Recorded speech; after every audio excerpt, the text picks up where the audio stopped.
बिस्मिल्लाहिर्रहमानिर्रहीम। अस्सलाम वालेकुम। उर्दू वॉइस डायरी में तमाम दोस्तों को खुश आमदीद। आज मैं आपके लिए एक और सच्ची कहानी लेकर हाजिर हुई हूँ, लेकिन कहानी शुरू करने से पहले आप तमाम मेहमानों से गुजारिश है कि हमारा चैनल सब्सक्राइब करके बेल नोटिफिकेशन ऑन कर लें। तो चलें कहानी शुरू करते हैं।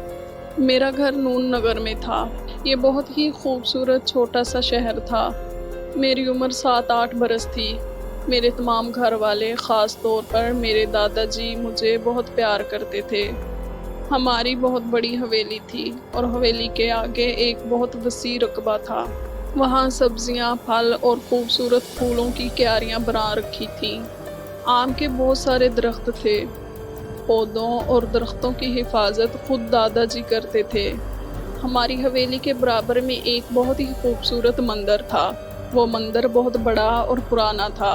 मंदिर के पिछवाड़े एक बड़ा सा कमरा था। कमरा पुरोहित के लिए बनाया गया था, जो आज भी खस्ता हाल में मौजूद है। वो मंदिर बहुत खूबसूरत था। इस पर बहुत बारीक बारीक नक्शो नगार किए हुए थे और साथ ही देवी देवताओं की मूर्तियां भी रखी हुई थीं। दादाजी ने मंदिर तोड़ना मुनासिब नहीं समझा, अलबत्ता मंदिर को साफ करके इसमें बच्चों की दीनी तालीम के लिए मदरसा कायम कर दिया। वो मदरसा इतना मकबूल हुआ कि दूर दराज से बच्चे आके तालीम हासिल करने लगे। मैं भी दादाजी के पास ही पढ़ता था। मदरसे के सामने एक बहुत पुराना कुआं था। कुएं पर रात गए तक बहुत रौनक रहती। मोहल्ले की औरतें और बच्चे इसी कुएं पर पानी भरने आते। एक दिन मैं मंदिर की सीढ़ियों पर बैठा था। वो सर्दियों के दिन थे और सुबह का वक्त था। इस दिन मौसम बहुत सख्त था और धुंध काफ़ी पड़ रही थी। मुझे अपने से कुछ दूर धुंध में परछाई सी दिखाई दी। वो अपनी जगह पर साकत खड़े थे। मैंने उन्हें देखने की बहुत कोशिश की, लेकिन सख्त धुंध की वजह से कुछ देख नहीं पाया। कुछ देर के बाद ह्योले आहिस्ता आहिस्ता बढ़ने लगे और फिर मेरे पास पहुंच गए। वो एक आदमी और एक औरत थी। आदमी ने लंबा सा जुब्बा पहन रखा था और सर पर सिंधी पगड़ी बांध रखी थी, और औरत काले रंग के बुर्के में थी और साथ में 7-8 साल का बच्चा था। उन्होंने आते ही मुझे कहा कि वो कारी साहब से मिलना चाहते हैं। मैं उन्हें वहाँ पर छोड़कर अंदर से दादाजी को बुला लाया। उन्होंने दादाजी को सलाम किया और कहने लगे, हम अपने बच्चे को छोड़ने आए हैं ताकि कुरान पाक की तालीम हासिल कर सके। दादाजी भी बहुत खुश हुए। उन्होंने कहा कि आप अंदर चलिए, लेकिन उन लोगों ने अंदर आने से मना कर दिया और कहा कि हम लोगों को आज ही वापस जाना है। दादाजी ने पूछा कि आप लोग कहाँ से आए हैं? वो आदमी बोला, हम लोग मुल्तान से आए हैं, चौक कुरैशी है वहाँ से आए हैं, और अपने मकान का पता बताया और बच्चे को दादाजी के हवाले करके वापस चले गए। दादाजी ने उस बच्चे से उसका नाम पूछा तो उसने अपना नाम शमसाल बताया। मुझे ये नाम बड़ा अजीब सा लगा, मगर मैंने सोचा भी होगा। उस दिन से शमसाल से मेरी गहरी दोस्ती हो गई। हम दोनों साथ साथ पढ़ते, साथ खाते और एक ही जगह सोते। शमसाल मुझे दिलो जान से प्यार करता। वो एक मिनट के लिए भी मेरे बगैर नहीं रह सकता था। मदरसा में कई 100 की तादाद में बच्चे थे, मगर शमसाल में ना जाने ऐसी कशिश थी कि मुझे उसके सिवा कुछ दिखाई नहीं देता था। जब से शमसाल आया उस दिन से रोज़ सुबह के वक्त मंदिर की सीढ़ियों पर डब्बे में कई किस्म की मिठाइयाँ पड़ी मिलती। आने वाले लोग शौक से खाते। बहरहाल वक्त पर लगाकर उड़ता रहा। मेरी और शमसाल की दोस्ती में कोई फ़र्क नहीं आया। ताहम शमसाल की पढ़ाई कब से मुकम्मल हो चुकी थी। वो मुझे छोड़ के जाना नहीं चाहता था। सब के सब ईद त्यौहार पर अपने अपने घरों को जाते, लेकिन शमसाल अपने घर नहीं जाता। कोई उससे कहता कि तुम भी अपने घर हो आओ, तो वो कहता, मैं तो अपने घर वालों से मिलता ही रहता हूँ। वो सब के काम खुशी खुशी कर देता। एक दिन मैं आम के पेड़ के नीचे खड़ा था और वो दरख्त के ऊपर बैठा था। वो आम तोड़ रहा था। दरख्त पर चढ़ते हुए मुझे बहुत डर लगता, लेकिन मेरी भी ख्वाहिश थी कि मैं भी दरख्त पर चढ़कर आम तोड़ूं। मैं नीचे खड़ा था। शमसाल ने मुझसे कहा कि मेरा हाथ पकड़ो। میں نے کہا تم اتنے اوپر بیٹھے ہو، میں کیسے اپنا ہاتھ تمہیں پکڑا سکتا ہوں؟ وہ بولا ایک بار اپنا ہاتھ اوپر بڑھاؤ۔ میں نے اپنا ہاتھ اوپر کیا تو میں نے دیکھا اس سمسال کا ہاتھ کئی فٹ لمبا ہوتا چلا گیا اور نیچے کی طرف ہو کر میرا ہاتھ پکڑ کر مجھے اوپر کھینچا۔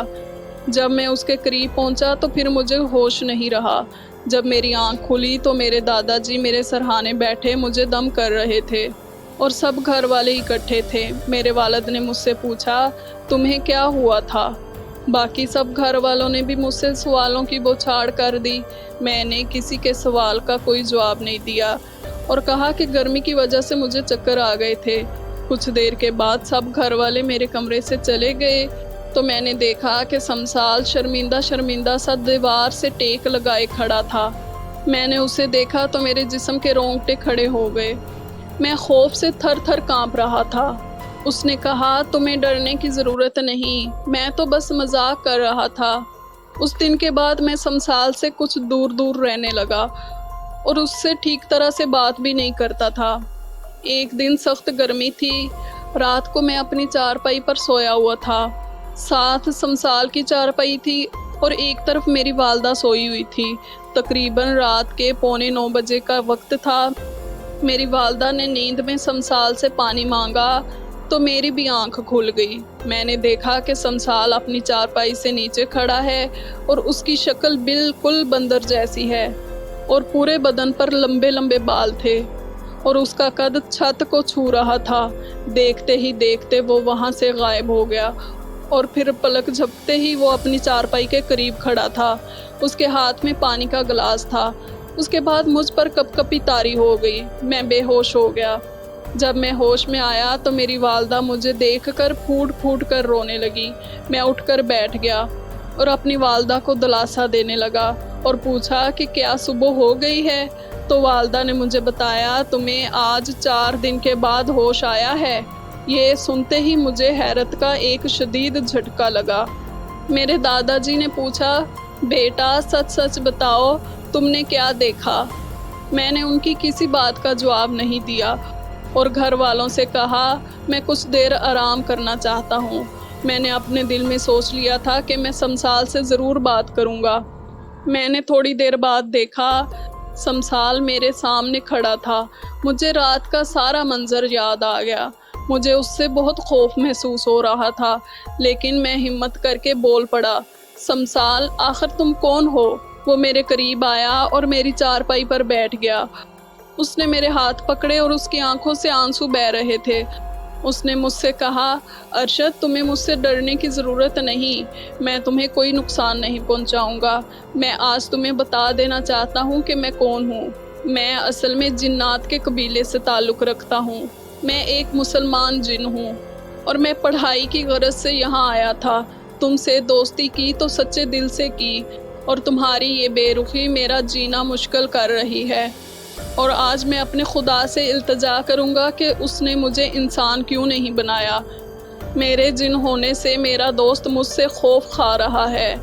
سمسال کی باتیں سن کر میری آنکھوں سے آنسو بہنے لگے اور پھر میں نے اس سے وعدہ کیا کہ یہ راز میں کسی کو نہیں بتاؤں گا، لیکن کسی نے سچ ہی کہا ہے کہ انسان بے وفا ہوتے ہیں اور میں نے یہی کیا۔ اب سمسال پہلے کی طرح خوش رہنے لگا تھا۔ وہ یہ سمجھ رہا تھا کہ میں حقیقت کو مان چکا ہوں، لیکن مجھے اب بھی اس سے خوف آتا۔ چند روز بعد ہمارے مدرسے میں ہمارے دادا جی کے استاد مولوی طارق صاحب آئے۔ وہ ہر سال دادا جی سے ملنے آتے تھے۔ میری طبیعت کا ذکر مولوی صاحب سے کیا تو مولوی صاحب نے مجھے اپنے پاس بلایا۔ پھر اپنی آنکھیں بند کر کے کچھ پڑھ کر مجھ پر دم کرتے رہے۔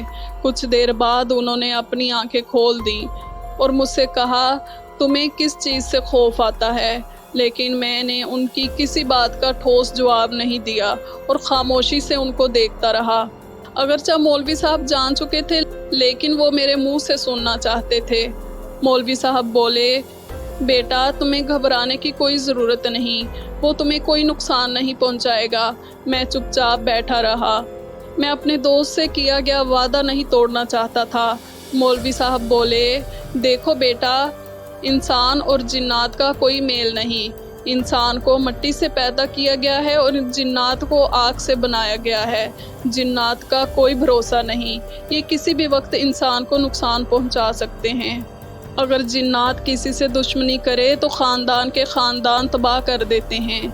बेहतरी इसी में है कि इस जिन को यहाँ से भगा दिया जाए। मैंने सारी बात मौलवी साहब को बता दी। मौलवी साहब ने फैसला किया कि वो इस जिन को भगा कर ही छोड़ेंगे। और फिर मौलवी साहब वहाँ से उठे और कहने लगे, मैं आपसे 3 दिन बाद मिलूँगा। और फिर वहाँ से चले गए। मैं अपने कमरे में आकर लेट गया। आज मुझे न जाने कैसी बेचैनी महसूस हो रही थी। मैं काफ़ी देर तक अपने बिस्तर पर लेटा रहा।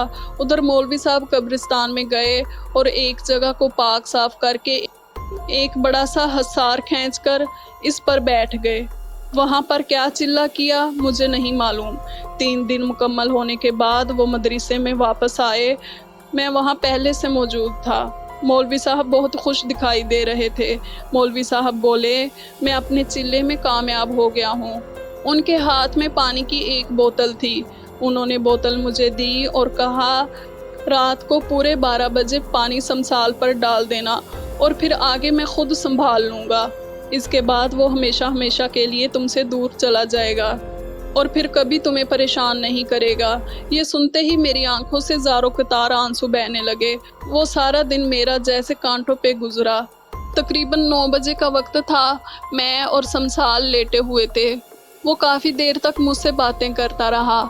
फिर उसके बाद वो सो गया। मैं उसे मुसलसल देख रहा था। आज मुझे ऐसा लग रहा था जैसे मेरे दिल के अंदर कोई मुझे नोच रहा हो। इस शमशाल को मालूम नहीं था कि इसका अपना दोस्त उससे कितनी बड़ी बेवफाई करने जा रहा है। मेरी आंखों के सामने वो सारे गुजरे पल घूमने लगे जो मैंने शमशाल के साथ गुजारे थे। ये सोच सोच कर मेरी आंखें सूज गई। 12 बजने में अभी चंद मिनट बाकी थे कि मौलवी साहब मेरे पास आए और कहने लगे कि 12 बजने वाले हैं, अब तुम तैयार रहो। मैंने साफ इनकार कर दिया। मौलवी साहब ने कहा, अब इसका मज़ीद यहाँ पर रहना तुम्हारे सब घर वालों के लिए ख़तरे का बाइस हो सकता है। मौलवी साहब ने शमशाल की चारपाई के गिर्द हसार खींच दिया। इतने में शमशाल की आंख खुल गई। वो हैरत से मुझे और मौलवी साहब को देखने लगा। मौलवी साहब ने कहा, इसके ऊपर पानी छिड़क दो। शमशाल मौलवी साहब की नीयत भांप चुका था। मैंने पानी की बोतल साइड में फेंक दी और मौलवी साहब से साफ कह दिया कि मैं ये सब नहीं कर सकता। रात के 12 बज चुके थे। शमशाल इस हसार को पार नहीं कर सकता था और बेबसी से मेरी तरफ देख रहा था। मौलवी साहब ने पानी की बोतल उठाई और पानी उसके ऊपर डाल दिया। देखते ही देखते शमशाल के इर्द गिर्द आग लग गई।